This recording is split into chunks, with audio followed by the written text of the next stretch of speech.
भगवान शिव के ज्योतिर्लिंग के रूप में प्रकट होने की कथा सृष्टि के आरंभ से जुड़ी हुई है। शिव पुराण के अनुसार एक बार ब्रह्मा जी और विष्णु जी के बीच में इस बात को लेकर विवाद हुआ कि दोनों में कौन श्रेष्ठ है, कौन बड़ा और शक्तिशाली है।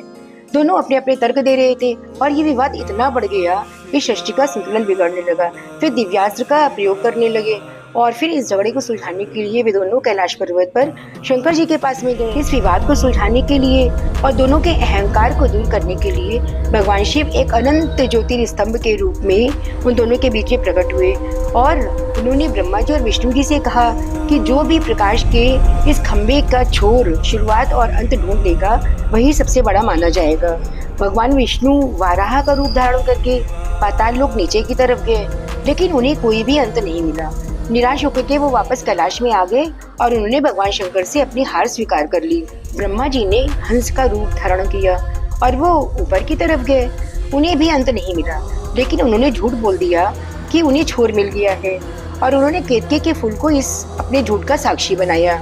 जब ब्रह्मा जी ने झूठ बोला तब उस अनंत ज्योतिर्स्तंभ से स्वयं शिव जी प्रकट हुए। उन्होंने ब्रह्मा जी के झूठ पर क्रोध व्यक्त किया और विष्णु जी को उनकी सत्यनिष्ठा के लिए प्रशंसा की।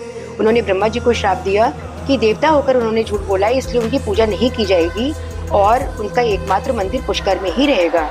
और केतकी के फूल को झूठा साक्षी बनाया गया था, इसीलिए शंकर जी की पूजा में केतकी का फूल वर्जित है। वो अनंत प्रकाश का स्तंभ ही ज्योतिर्लिंग कहलाया। ये दर्शाता है कि शिव अनंत है, उनका कोई आदि और अंत नहीं है।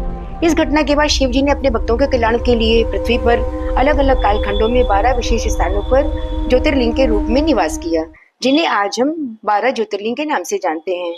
अब मैं अपने अगले वीडियो में आपको बताऊंगी कि ये 12 ज्योतिर्लिंग के क्या नाम है और वो कहाँ पर स्थित हैं। जय शिव शंकर।